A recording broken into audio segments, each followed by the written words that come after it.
Partenza, 1, 2, 3, siamo tutti sulla stessa barca!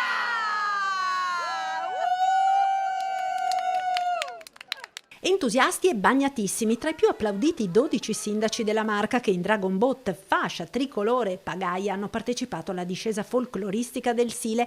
Mario Conte e Rossella Cendrona a fare da padroni di casa con il motto "Siamo tutti nella stessa barca". Siamo riusciti, grazie al Canoa Club, a trovare il giusto compromesso tra sicurezza e tradizione, e quindi questa è stata l'edizione della ripartenza.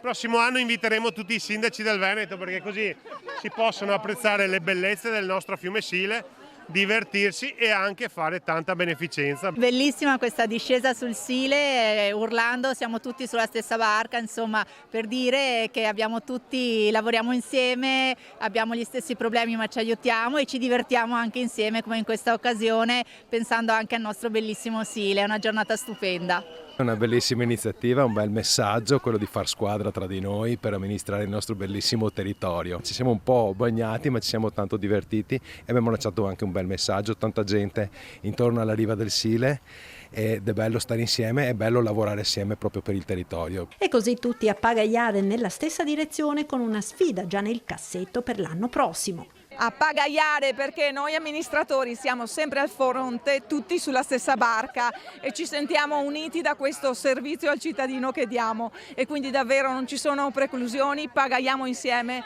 per dare appunto sempre di più ai nostri cittadini, nonostante insomma anche condizioni molto critiche.